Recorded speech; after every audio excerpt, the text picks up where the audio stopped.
Imagina a un actor que hablaba con ceseo, cuya labio superior estaba parcialmente paralizado por una cicatriz mal curada, y cuyo rostro parecía, como bromeaban los críticos, una cama deshecha.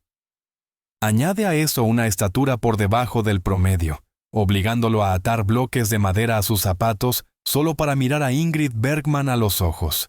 Por todas las reglas de la fábrica de sueños, este hombre debería haber permanecido como un eterno villano de segunda categoría. El tipo que muere en el 10º minuto para hacer que el héroe luzca más impresionante. Pero Humphrey Bogart no solo sobrevivió, destruyó las carreras de las bellezas perfectas de su tiempo. ¿Por qué?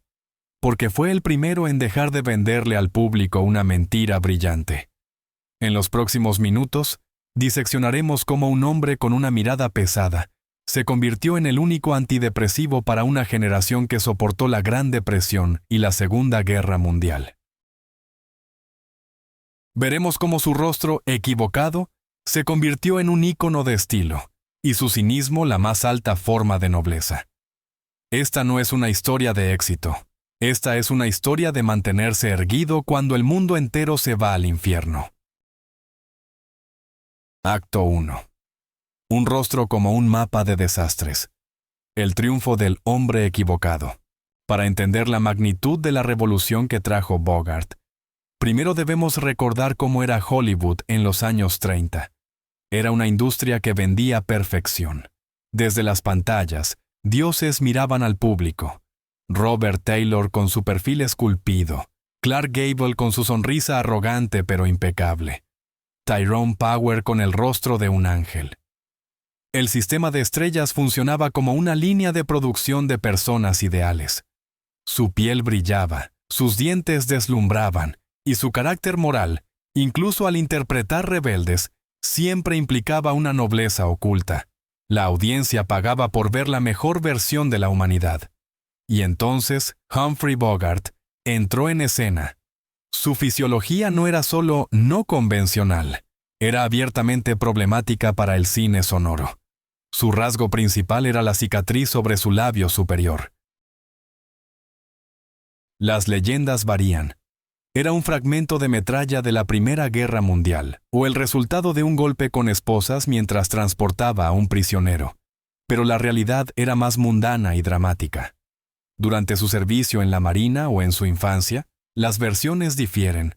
Un nervio fue dañado, lo que llevó a una parálisis parcial de su labio superior. Debido a esto, Bogart no podía sonreír por completo, y su habla adquirió una característica ceseo y un leve silbido. En cualquier otro universo, esto habría sido el fin de su carrera. A los productores les disgustaban los defectos del habla, pero Bogart convirtió su defecto físico en su principal arma. Dado que su labio era inmóvil, su rostro siempre expresaba una mezcla de escepticismo, desdén y fatiga. No necesitaba actuar cinismo. Su rostro era una máscara congelada de desconfianza hacia el mundo. Cuando hablaba, era como si escupiera palabras a través de sus dientes, reacio a desperdiciar energía en cortesías. Este defecto creó una entrega vocal única, un tono bajo y rasposo que sonaba menos como la declamación de un actor, y más como la voz de un hombre que fumaba demasiado y dormía muy poco. A esto se sumaba la cuestión de la altura. Bogart medía solo alrededor de 5 pies 7 pulgadas. No un gigante según los estándares de una época donde los héroes debían sobresalir sobre la multitud. En el set de Casablanca y otras películas, realmente tenía que usar zapatos de plataforma o pararse sobre cajas para no parecer un niño al lado de sus coestrellas. Pero fue esta compactez y conexión a tierra lo que jugó una cruel broma a sus guapos competidores. Al lado de Robert Taylor, el espectador se sentía inadecuado. Al lado de Bogart, el espectador se sentía comprendido. Su rostro, prematuramente surcado de arrugas, con bolsas bajo los ojos y un cigarrillo perpetuo en la esquina de la boca, se convirtió en un espejo de la realidad. Para finales de los años 30, cuando América aún luchaba en la pobreza de la Gran Depresión, la gente estaba cansada de los chicos bonitos. Necesitaban a alguien que luciera tan golpeado como ellos. Bogart se convirtió en el primer símbolo sexual que parecía un hombre recuperándose de una resaca. Los críticos escribieron que su rostro se asemejaba a una cama deshecha, pero ahí radicaba su poder magnético. La belleza de Gable prometía una celebración. El rostro de Bogart prometía problemas. Y para una generación que luchaba por sobrevivir cada día, la promesa de problemas era mucho más honesta y atractiva que una celebración falsa. Legalizó la fatiga. Mostró que uno podía ser un héroe sin ser hermoso. Pero la parte más paradójica de su historia es de donde venía realmente este hombre de la calle.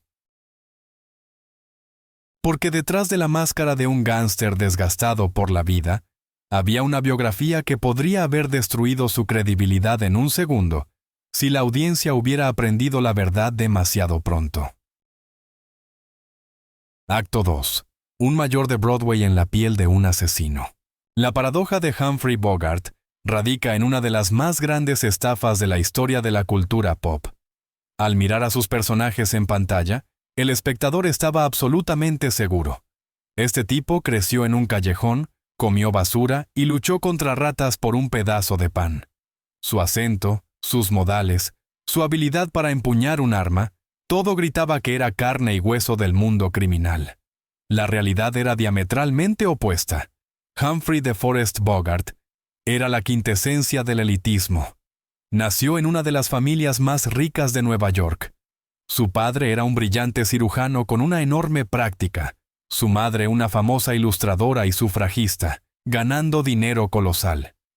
La cara del pequeño Humphrey incluso adornaba frascos de comida para bebés. Era el niño perfecto de los anuncios de principios de siglo. Creció en un enorme apartamento en el Upper West Side. Asistió a la prestigiosa Phillips Academy y se preparaba para ingresar a la Universidad de Yale. Fue expulsado no por robar un banco, sino por indisciplina y malas calificaciones, una clásica rebelión de un niño rico. ¿Cómo se convirtió este mayor, cuya infancia olía a la esterilidad de un consultorio médico y al costoso perfume de su madre, en el criminal más convincente de Hollywood? La respuesta radica en el fracaso.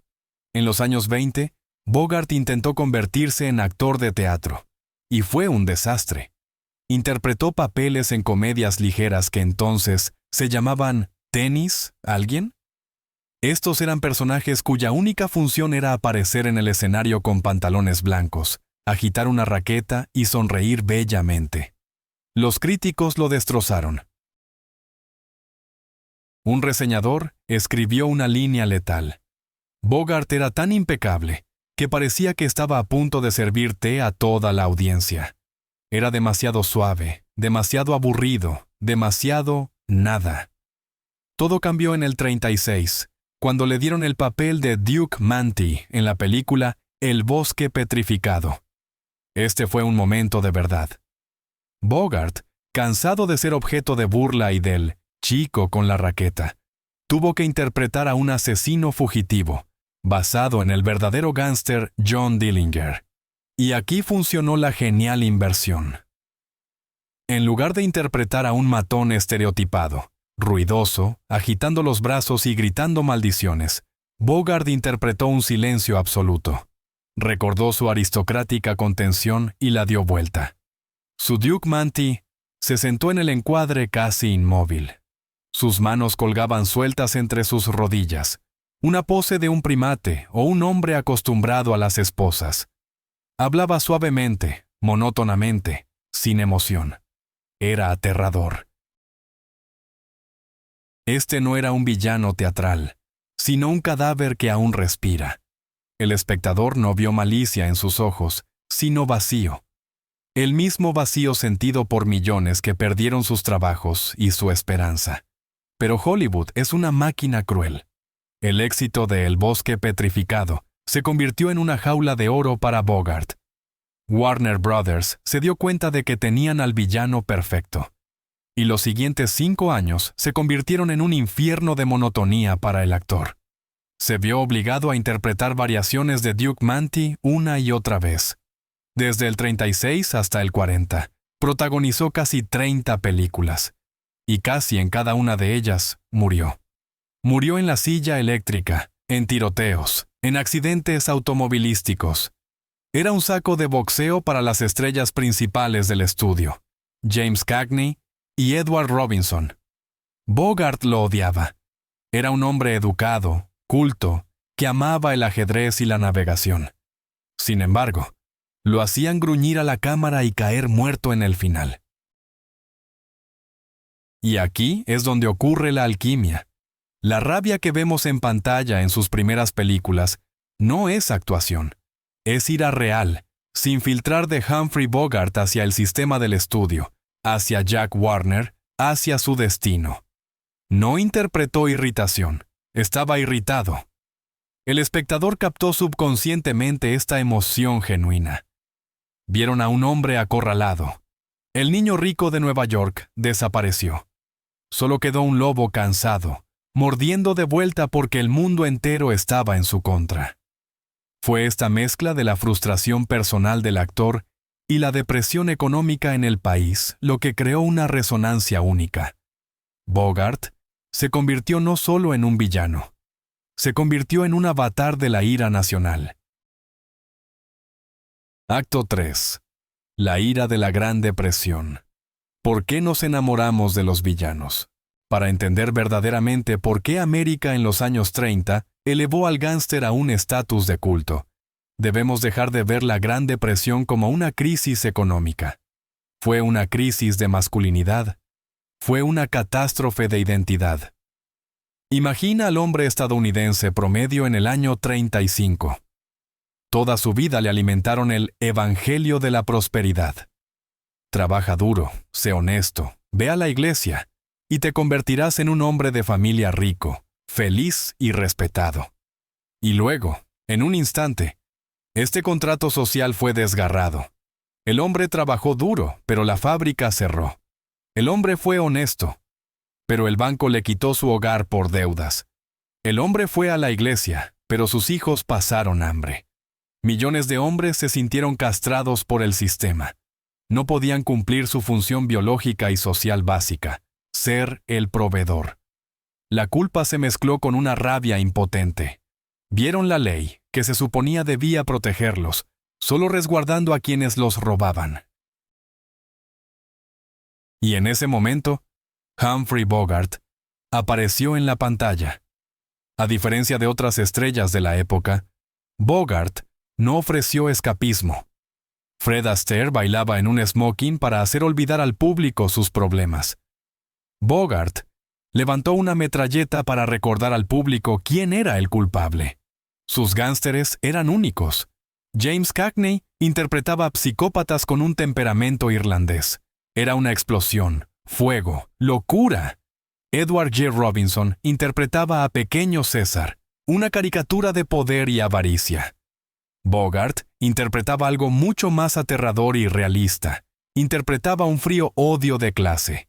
En sus personajes, por ejemplo, en El Callejón de los Milagros o Ángeles con caras sucias, no había placer en la violencia. Había una fatal inevitabilidad. Bogart mostraba a un hombre que entendía las reglas del juego. Si el sistema me ve como basura, seré la basura que quema tu casa. Era el oscuro reflejo del capitalismo. Si en el negocio legal el éxito era alcanzado por depredadores en trajes, entonces Bogart era un depredador sin licencia. Simplemente eliminó la hipocresía. Considera la película El Callejón de los Milagros. Su personaje, Baby Martin, regresa a los barrios bajos donde creció. Ya es un criminal famoso, tiene dinero y un traje a medida. Pero bajo ese brillo yace un alma en descomposición. La escena con su madre es una de las más brutales en la historia del cine. El público espera melodrama, espera perdón.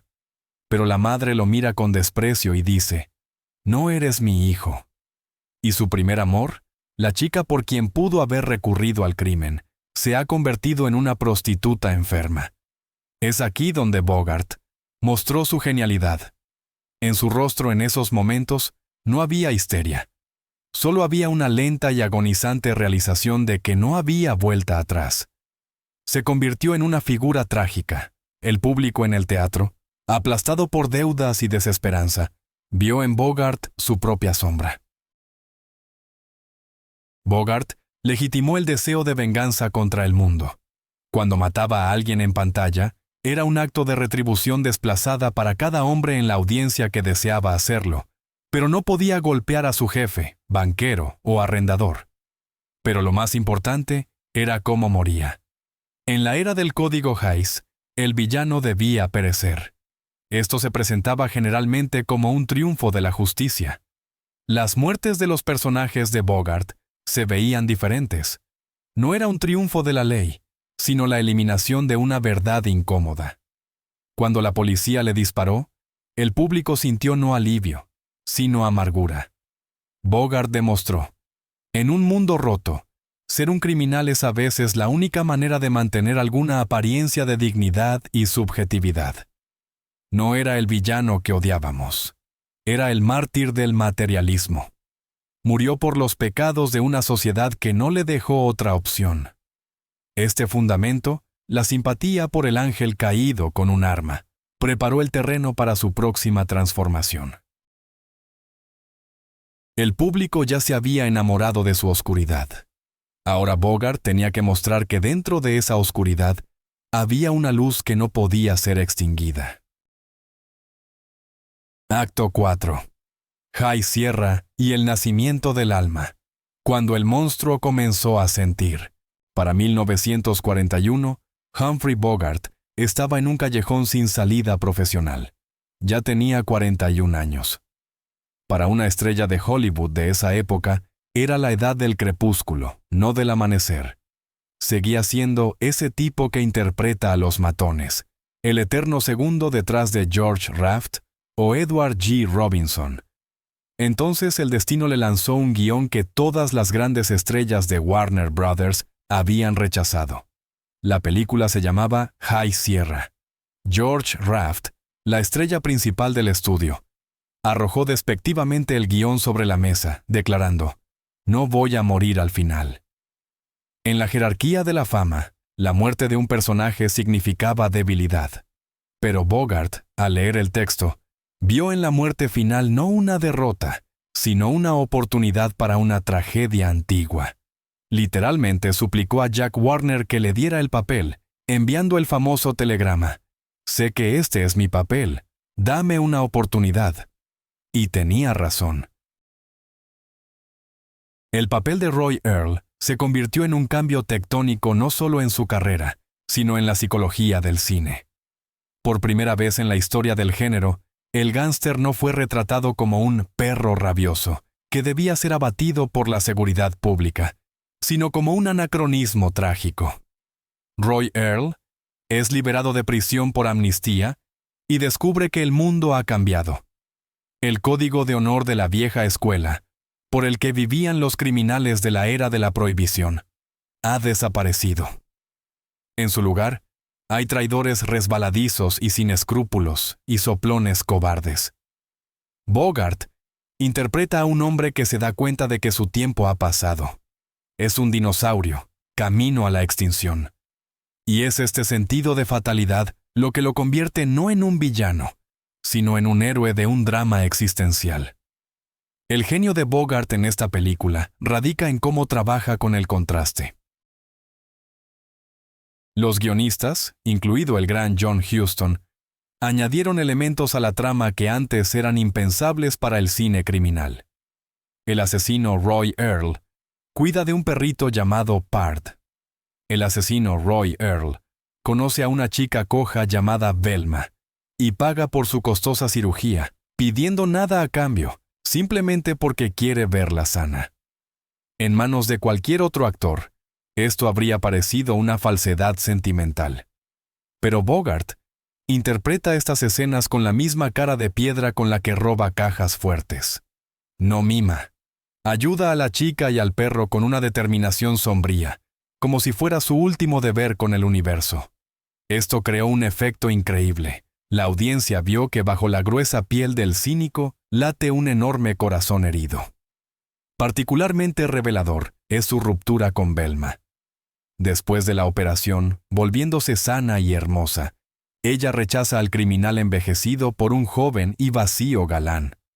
La reacción de Bogart en esta escena es una clase magistral de minimalismo actoral. No lanza berrinches, no amenaza. En sus ojos, vemos la catástrofe silenciosa de un hombre que una vez más se da cuenta. No hay lugar para el bien en este mundo, incluso si intentas comprarlo. El final de la película eleva esta imagen a lo absoluto. Roy Earle no muere en una zanja sucia como los héroes de los años 30. Corre hacia las montañas, hacia High Sierra. Asciende a las cumbres, más cerca del cielo. El enfrentamiento final con la policía se convierte en una batalla épica de un hombre solitario contra todo un mundo.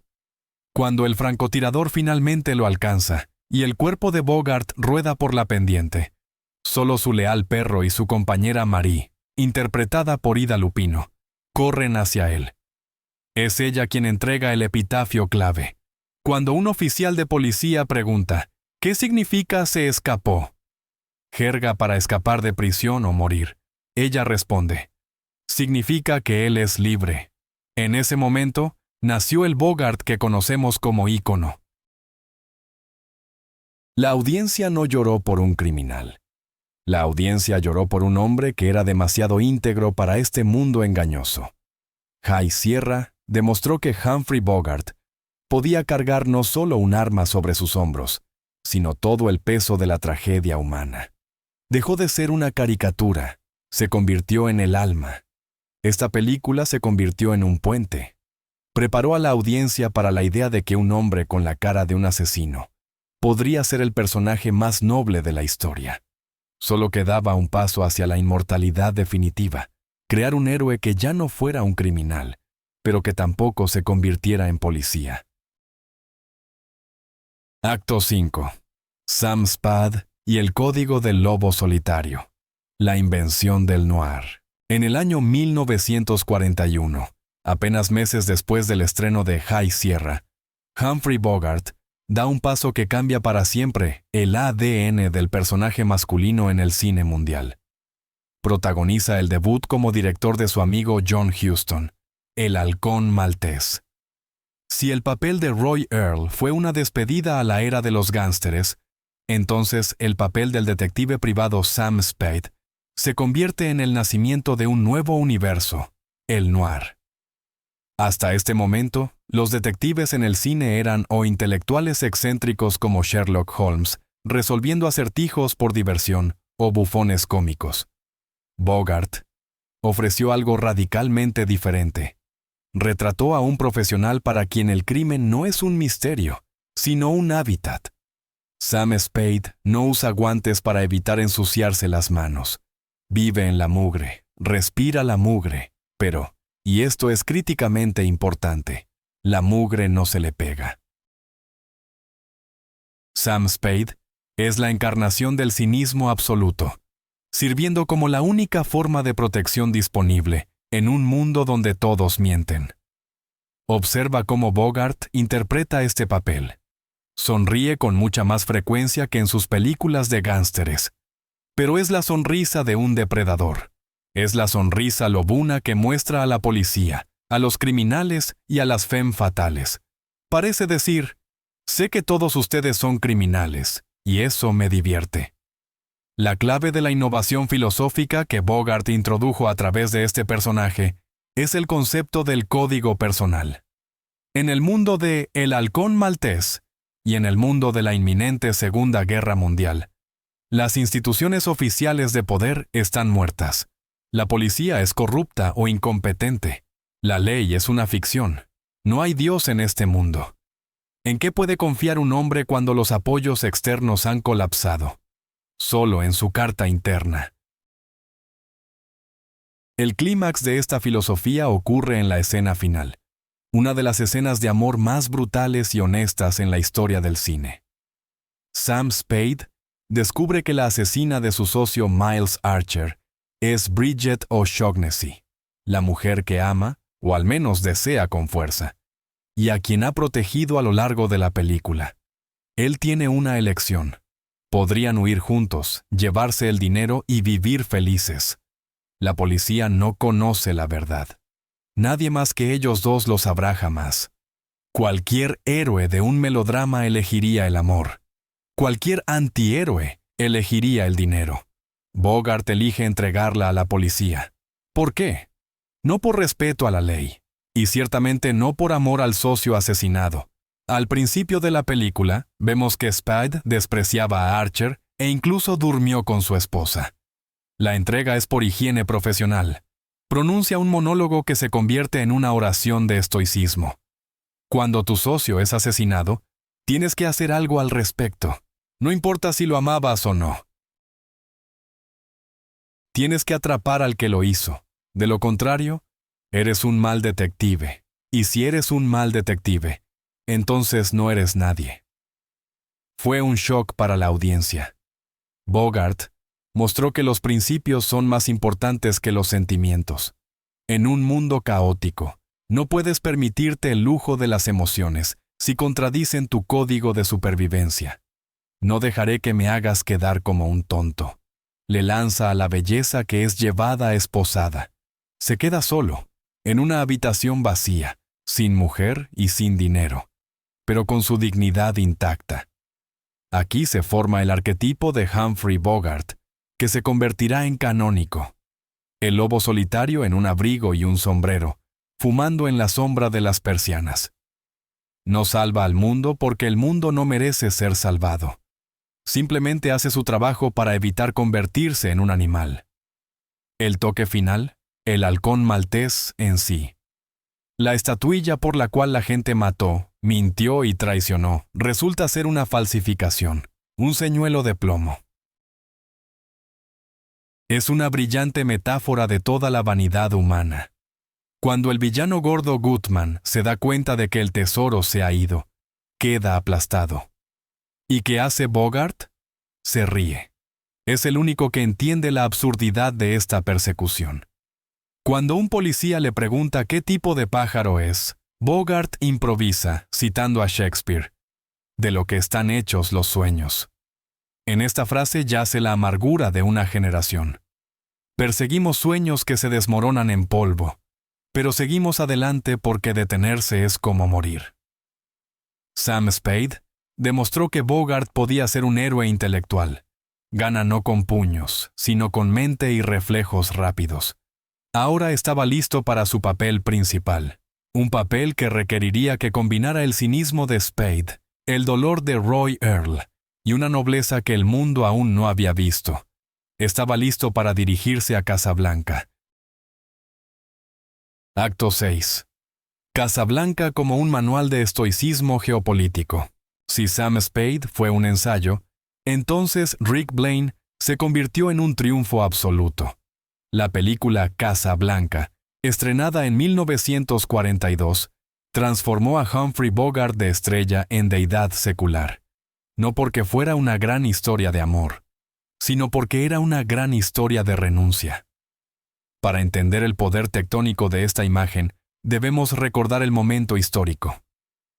América acababa de entrar en la Segunda Guerra Mundial tras Pearl Harbor. La nación estaba desconcertada. La gente no quería pelear en tierras extranjeras. Querían permanecer a salvo en su acogedor aislamiento.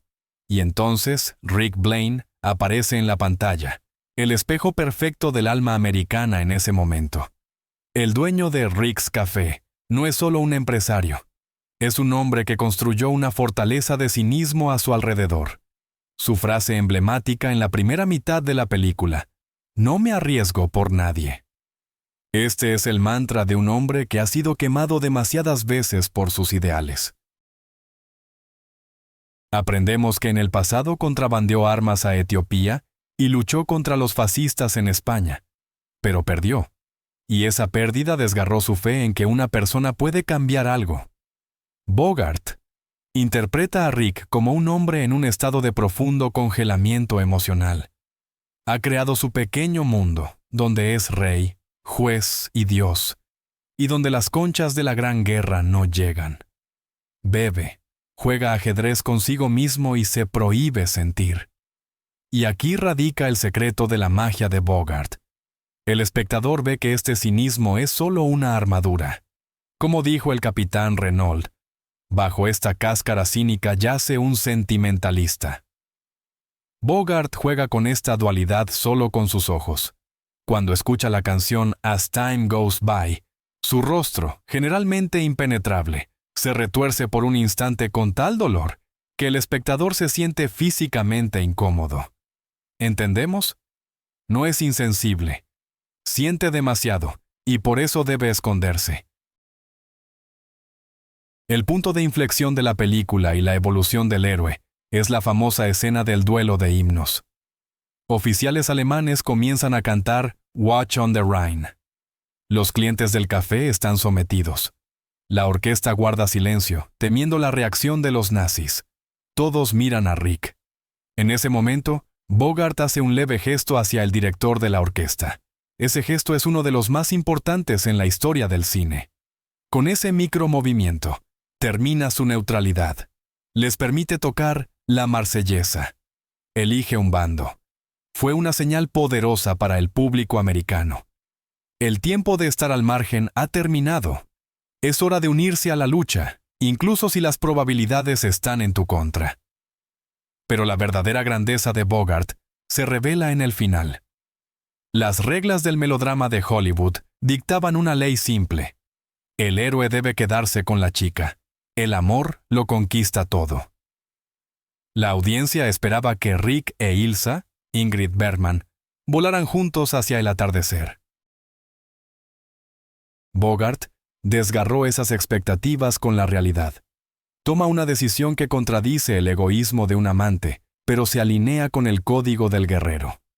Pone a su amada en un avión con su esposo, el líder de la resistencia, porque entiende. Su deber con el mundo es más importante que su pequeña felicidad. Su monólogo de despedida es la cúspide del estoicismo. Los problemas de 3 personas no valen un centavo en este mundo loco. No devalúa su amor. Al contrario, lo eleva a una santidad que debe ser sacrificada por una causa mayor. La frase «Siempre tendremos París» no es solo nostalgia, es una fórmula de supervivencia. La realidad ha robado su futuro, pero no puede quitarles su pasado. París es ese espacio perfecto de memoria donde siempre serán jóvenes, estarán enamorados y felices, y donde la guerra no puede alcanzar. Bogart mostró que la forma más alta de amor es dejar ir. La forma más alta de valentía es sacrificar tu corazón por el bien mayor. Permaneció en la pista en la niebla, solo, sin una mujer, de nuevo en peligro, pero encontrando significado. Ese final convirtió a Bogart en la brújula moral de la nación. Les dijo a los espectadores, «A todos les dolerá. No habrá un final feliz en el sentido habitual. Pero si haces lo correcto, puedes vivir contigo mismo en paz». Fue una lección de madurez para todo un país. Y, irónicamente, fue durante el rodaje de la siguiente película que este hombre, que renunció al amor en la pantalla, encontraría un amor que cambiaría su vida real para siempre. Acto 7. La química de la supervivencia. Bacal y tener y no tener. Para 1944, Humphrey Bogart era el rey de la taquilla, pero en realidad era un hombre profundamente infeliz.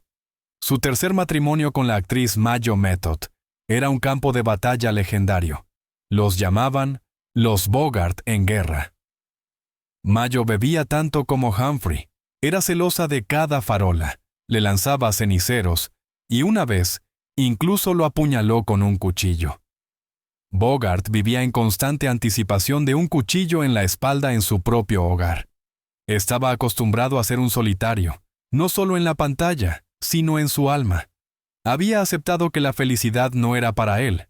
Entonces, en el set de Tener y no tener, entró una modelo de 19 años llamada Betty Perske.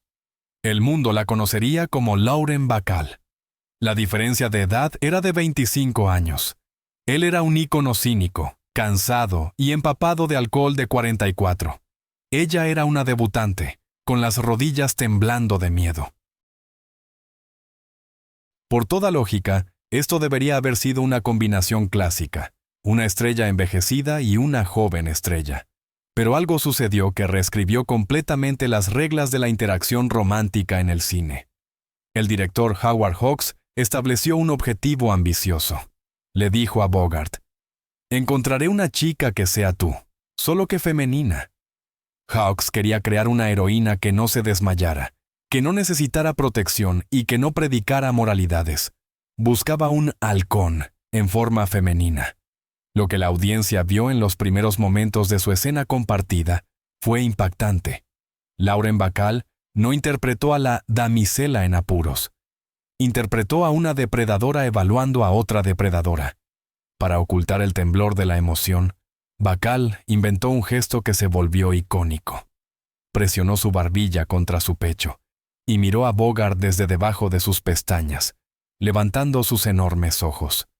Esta mirada se convirtió en un símbolo no de sumisión, sino de desafío.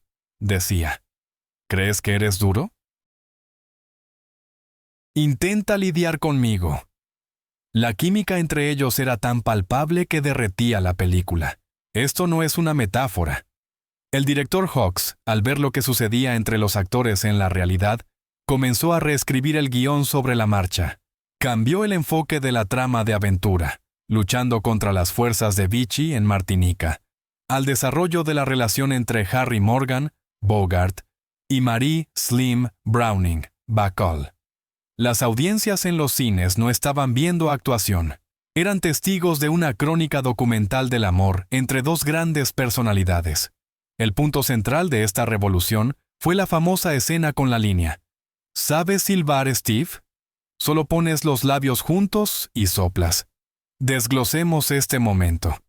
En el puritano Hollywood de los años 40, encadenado por la censura, no se podía hablar de sexo directamente.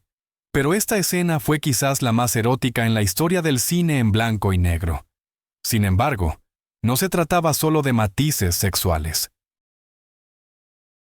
Era un manifiesto de un nuevo tipo de asociación. El personaje de Bacall le ofrece a Bogart un trato único. Le dice: «No te pediré palabras de amor, flores o promesas. Soy tan independiente como tú.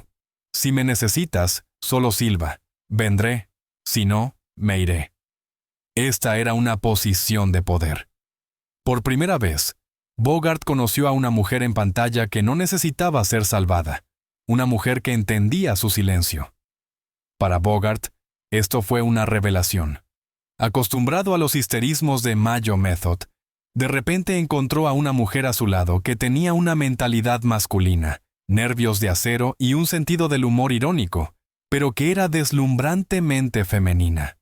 Ella lo llamaba Steve, el nombre del personaje, y él la llamaba Slim, flaca. Estos apodos cruzaron a la vida real. Tener y no tener no es solo un noir. Es un manual de supervivencia para una pareja en un mundo brutal. Bacall mostró que la mujer ideal para un héroe estoico no es la que espera junto a la ventana, sino la que puede entregarle balas y encender un cigarrillo sin hacer preguntas innecesarias. Este dúo cambió la percepción pública de Bogart. Si alguna vez había sido un lobo solitario aullando a la luna, ahora se convirtió en parte de una pareja poderosa. Se veía más joven, más enérgico. El amor de Bacall no suavizó su imagen en pantalla. Le dio nueva profundidad. Ahora tenía a alguien por quien vivir, no solo algo por lo que morir. Su verdadero matrimonio, sellado poco después de filmar, se convirtió en prueba de que un final feliz es posible incluso para los cínicos más endurecidos. Pero no fue un final de cuento de hadas. Fue el comienzo de la vida adulta, donde Bogart finalmente encontró un hogar. Sin embargo, como un verdadero héroe noir, no podía simplemente establecerse. Delante de él se extendía una batalla donde tenía que arriesgar todo lo que había ganado por los principios en los que creía. Acto 8. Postura cívica. Bogart contra la Casa de Brujas. Para 1947. América se había sumergido en la paranoia, más aterradora que cualquier guión negro.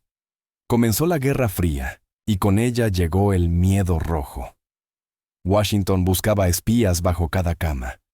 Hollywood se convirtió en el blanco principal, un megáfono de ideas que influenciaba a millones. El Comité de Actividades Antiamericanas, GUAC, comenzó a convocar a escritores, directores y actores para interrogatorios. La pregunta era simple: ¿eres o has sido alguna vez miembro del Partido Comunista? No era un procedimiento judicial, era una inquisición. Se obligaba a la gente a dar nombres, las carreras se destrozaban y se creaban listas negras ante la más mínima sospecha. En ese momento, Hollywood se congeló de horror. Los jefes de estudio, incluido Jack Warner, temblaban por sus ganancias y estaban listos para sacrificar a cualquiera ante el comité. Las estrellas guardaron silencio, temiendo la pérdida de contratos. El miedo era pegajoso y omnipresente. Y entonces Humphrey Bogart se erguió. Su reacción a los eventos no fue impulsada por inclinaciones políticas. Bogart era un demócrata liberal del tipo Roosevelt, pero nunca un comunista, sino por su código personal de honor. Odiaba el acoso. Odiaba cuando los fuertes humillaban a los débiles. Y sobre todo, odiaba cuando alguien le decía qué pensar. Para él, las acciones del comité eran una violación directa de la primera enmienda de la Constitución de los Estados Unidos, que garantiza la libertad de expresión. Bogart no escribió cartas airadas desde una mansión segura. Organizó resistencia. Junto con John Huston y el escritor Philip Dunn, creó el Comité para la Protección de la Primera Enmienda. En su sala de estar, se reunieron las personas más influyentes de la industria, incluidos Lauren Bacall, Gene Kelly y Danny Kaye. Bogart utilizó su poder estelar como un ariete. Organizó el famoso vuelo a Washington. Un avión charter, repleto de íconos de Hollywood, voló a la capital para asistir a las audiencias y protestar visiblemente contra los métodos del comité. Imagina esta escena.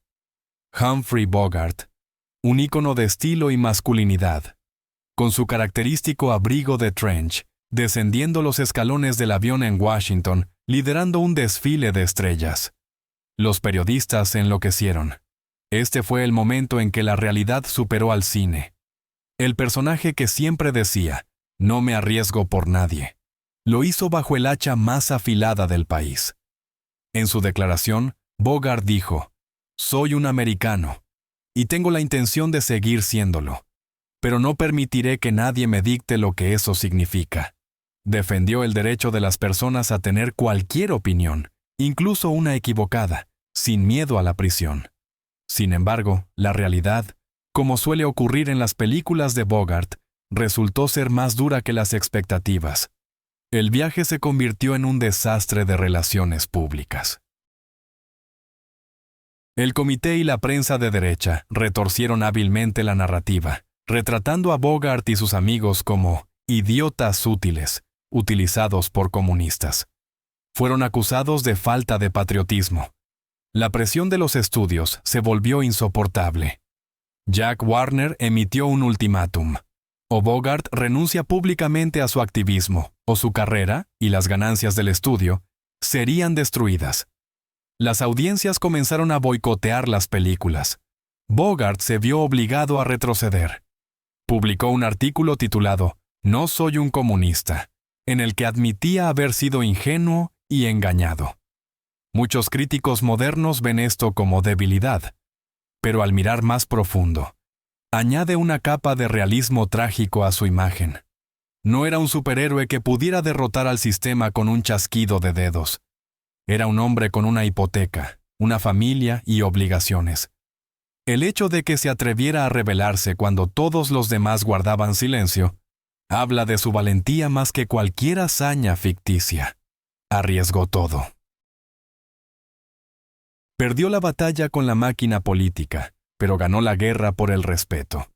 Este episodio mostró que la honestidad de Bogart en pantalla no era una máscara. realmente creía que la libertad individual era más importante que la presión del gobierno. E incluso su disculpa forzada no se percibió como cobardía, sino como la amarga mueca de Sam Spade, que entiende: no puedes mantenerte limpio en esta ciudad, pero puedes intentar no ser un sinvergüenza. Surgió de esta historia golpeado pero no roto, y esta nueva, aún más oscura sabiduría y desilusión en la humanidad, la vertió en su próxima obra maestra, una película que se convirtió en la deconstrucción más cruel de su propio mito. Acto 9. En un lugar solitario. Deconstrucción de la toxicidad. Para el año 1950, Humphrey Bogart podría haber descansado fácilmente en sus laureles. Ya era un monumento viviente, una marca, cuyo guiño vendía millones de boletos. Cualquier otro actor en su lugar habría seguido explotando la imagen del cínico noble hasta la vejez. Pero Bogart hizo lo impensable. Tomó esa misma imagen, la imagen del tipo duro, amado por las mujeres y temido por los enemigos, y la destrozó sin piedad con un martillo. La película de Nicholas Ray, En un lugar solitario, es quizás la obra más audaz y aterradora de la carrera de Bogart. No es un detective, aunque hay un asesinato. Es un horror psicológico, disfrazado de noir.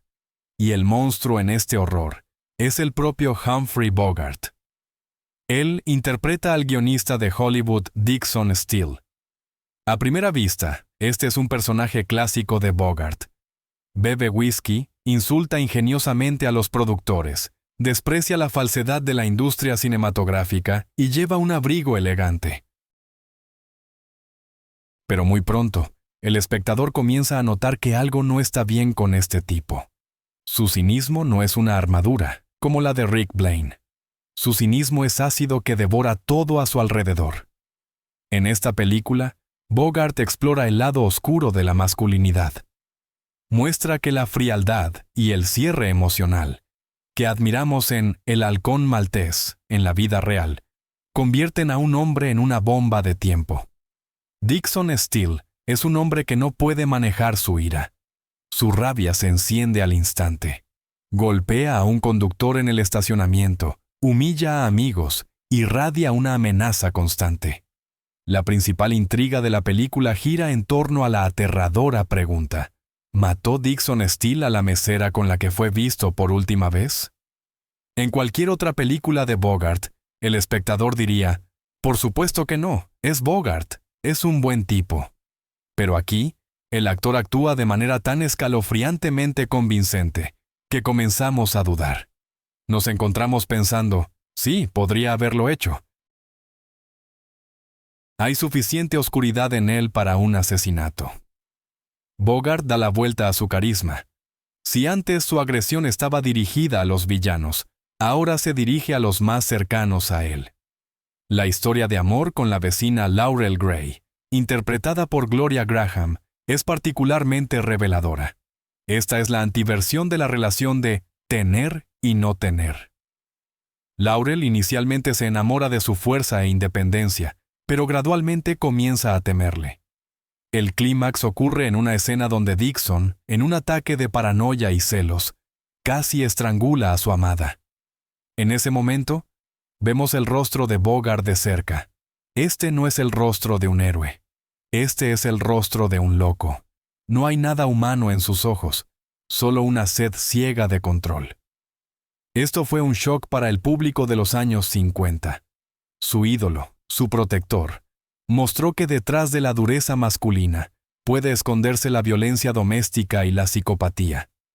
La película termina con el final feliz, más deprimente de la historia. La policía llama e informa que el verdadero asesino ha sido encontrado. Dixon Steele es inocente. No cometió el crimen, pero ya no importa, porque 5 minutos antes de la llamada, en un ataque de rabia, destruyó su relación con Laurel. Ella lo mira con horror y dice: viví con un maníaco. La llamada telefónica lo vindica ante la ley, pero no ante la gente. Es físicamente libre, pero moralmente destruido. La toma final, donde Bogart observa a la mujer irse, Es un veredicto sobre toda su filosofía de soledad. Permanece en su lugar solitario, en su aislamiento, pero ahora no es la orgullosa soledad de Sam Spade, sino el infierno de un hombre incapaz de intimidad. Las famosas líneas que su personaje escribe en el guión se convierten en el epitafio de su amor. Nací cuando ella me besó. Morí cuando ella me dejó. Viví unas pocas semanas mientras ella me amó. Con esta película, Bogart cometió un acto de autoinmolación artística. Confesó al público: miren, ese tipo que quieren ser está profundamente enfermo. Destruyó su mito, mostrando el precio que se paga por rechazar los sentimientos. Fue un paso increíblemente valiente, que demostró que Bogart no tenía miedo de verse repulsivo si era necesario para la verdad del personaje. Y como si eso no fuera suficiente, en su siguiente gran papel, eligió abandonar no solo el encanto, sino también la cordura, sumergiéndose en las profundidades de la fiebre del oro. Acto 10. El tesoro de la Sierra Madre. Anatomía de la paranoia. Si en un lugar solitario, Humphrey Bogart nos mostró el lado oscuro del amor, entonces en la obra maestra de John Huston, El tesoro de la Sierra Madre, 1948, hizo algo aún más radical. Nos mostró cómo se ve un alma cuando le desgarran su núcleo. Estamos acostumbrados a ver a Bogart como fuerte. Incluso cuando interpretaba villanos, había acero en ellos. Incluso cuando sufría, había dignidad. Pero el papel de Fred es una aniquilación completa del concepto de heroísmo. Prueba que Bogart no era solo una estrella que siempre interpretaba a sí mismo, sino el más grande actor de carácter de su tiempo, atrapado en el cuerpo de un ídolo. La trama de la película es simple. 3 vagabundos estadounidenses se dirigen a las montañas de México en busca de oro. Pero la película no trata sobre el oro. La película trata sobre cuán rápido un hombre civilizado se convierte en un animal cuando desaparece el miedo al castigo y aparece la tentación. Bogart interpreta a Fred Dobbs, un mendigo insignificante que pide monedas a los turistas en Tampico. Al principio, evoca compasión. Nos parece un hombrecito familiar, una víctima de las circunstancias. Pero en cuanto la expedición encuentra la primera veta, comienza una metamorfosis que congela la sangre en tus venas. Por primera vez en su carrera, Bogart interpreta a un personaje que no tiene código. Recuerda a Sam Spade o Rick Blaine. Son cínicos, pero tienen reglas internas que nunca rompen. Dobbs no tiene reglas. Su cinismo no es una defensa contra el mundo, sino pura avaricia y cobardía. Bogart muestra magistralmente cómo la paranoia se apodera de la mente de su personaje como un virus. Se manifiesta en su fisiología. Bogart no temía verse grotesco. Rechazó su peluca característica. En la vida real, comenzó a quedarse calvo. Permitió que los maquilladores ensuciaran su rostro, lo hicieran sudoroso y grasiento. Esto no es la desaliñada nobleza que estaba de moda. Esta es la suciedad de un hombre que ha dejado de lavarse porque teme alejarse de los sacos de oro, incluso por un minuto. Las escenas alrededor de la fogata son la cúspide de la actuación. Los ojos de Bogart se mueven, constantemente mira por encima de su hombro. Comienza a hablar consigo mismo. Sospecha de sus compañeros, que por cierto son honestos con él, de conspiración. Se transforma en Gollum 50 años antes de El Señor de los Anillos. La audiencia ve cómo la inteligencia en sus ojos se apaga, dando paso a instintos animales. Lo más aterrador de este papel es el reconocimiento. Dobbs no es un villano caricaturesco. Es un hombre ordinario que se consideraba un buen tipo, hasta que la oportunidad de hacerse rico cayó en su regazo. Bogart nos dice: mira en el espejo, quita a la policía, quita las leyes, pon un montón de oro en medio del desierto, y en una semana te convertirás en mí. El clímax de la caída es la escena donde Dobbs intenta matar a su mejor amigo. No lo hace en un arrebato de pasión. Lo hace con una patética y temblorosa racionalización. Se convence de que tiene derecho a hacerlo. La muerte de Fred Dobbs es la antítesis de todas las muertes anteriores de Bogart. No muere en un tiroteo con la policía como un gángster, preservando su orgullo. No se sacrifica por una causa noble. Es asesinado por bandidos locales por unas botas y un cuero de burro. Le cortan la cabeza con un machete. Esto queda fuera de pantalla, pero se insinúa. Y el oro por el cual perdió su humanidad se dispersa en el polvo, pensado como simple arena. La toma final del oro siendo soplado de regreso a las montañas por el viento, y la risa histérica de los compañeros sobrevivientes. Este es un veredicto sobre el materialismo. Pero es la actuación de Bogart la que hace que este final sea tan poderoso. No solo vimos la muerte de un personaje, fuimos testigos de la desintegración de una personalidad. Después del estreno, los críticos escribieron que este fue el papel más audaz jamás interpretado por una estrella de Hollywood. Jack Warner estaba furioso. Las audiencias no quieren ver a su favorito asesinado como un perro. Pero Bogart sabía lo que hacía. Entendía que para preservar la leyenda, los clichés debían ser asesinados. Mostró que el verdadero coraje para un actor es no temer perder la simpatía del público por la verdad del personaje. Esta película se convirtió en la cúspide de su maestría profesional. Ahora, habiendo demostrado a todos que podía interpretar cualquier cosa, desde un héroe romántico hasta un paranoico loco, Bogart podía permitirse relajarse. Comenzó a construir su propio mundo más allá del set, un mundo donde él era el único gobernante, un mundo de The Rat Pack. Acto 11. Legado. El fundador del Rat Pack. Cuando una persona moderna escucha la frase Rat Pack, inmediatamente se le viene a la mente la imagen de Frank Sinatra en un smoking, chasqueando los dedos en el escenario de Las Vegas, rodeado de Dean Martin y Sammy Davis Jr.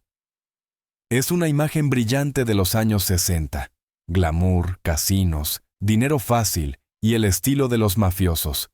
Pero la realidad, como siempre en la historia de Humphrey Bogart, es mucho más profunda y oscura. El verdadero Rat Pack no se fundó en Vegas, sino en la sala de estar de Bogart. Él fue su ideólogo, rey y mentor espiritual, no Sinatra. Frank era simplemente un estudiante talentoso en esta jerarquía, que más tarde, tras la muerte del mentor, convirtió el club filosófico de élite en un espectáculo comercial. Para entender al difunto Bogart, hay que comprender la naturaleza de esta comunidad.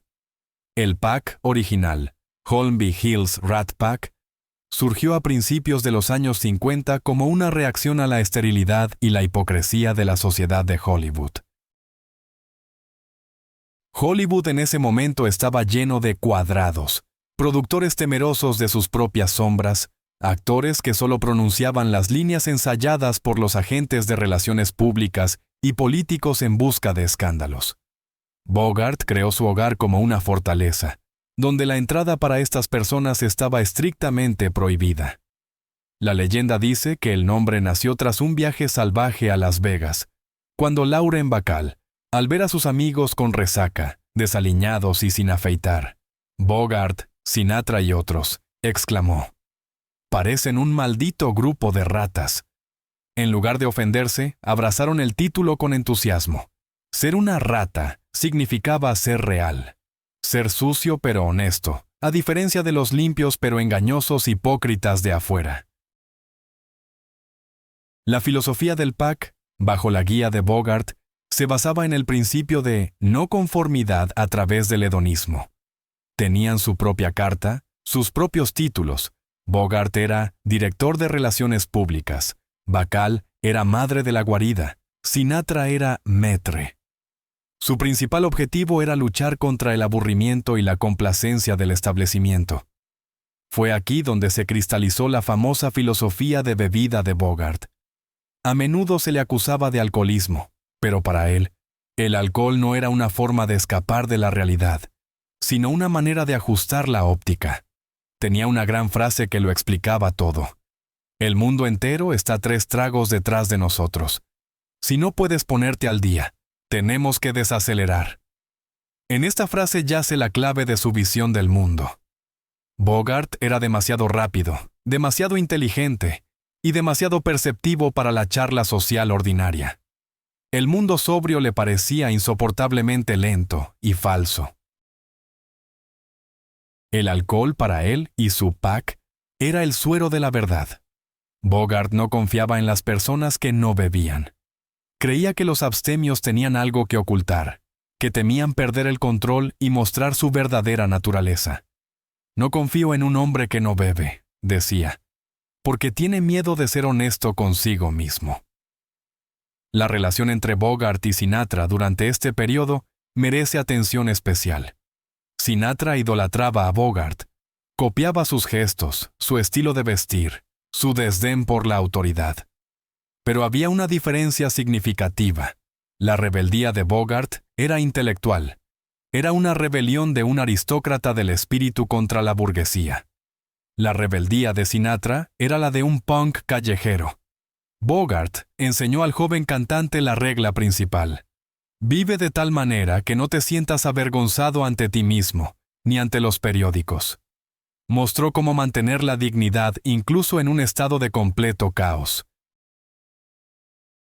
El hogar de Bogart era una atmósfera de salón intelectual, donde se discutían política, literatura y el sentido de la vida entre cócteles.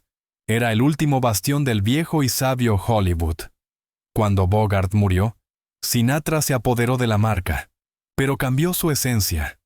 La segunda versión del Rat Pack se convirtió en fiestas, chicas y la mafia. La angustia existencial que Bogart traía se había ido. El pack original era una hermandad de solitarios que se encontraban en un mundo frío. La versión de Sinatra se convirtió en un simple grupo de tipos geniales disfrutando del poder. Bogart dejó atrás no solo películas, dejó un estilo de vida. Mostró que uno podía ser una gran estrella y aún así mandar a la mierda las reglas del juego. Uno podía envejecer, quedarse calvo, beber whisky y seguir siendo el hombre más elegante de la sala, simplemente porque era el único que no intentaba complacer a nadie.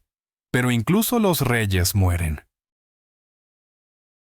Y cómo Bogart enfrentó su final se convirtió en su último y quizás mayor papel.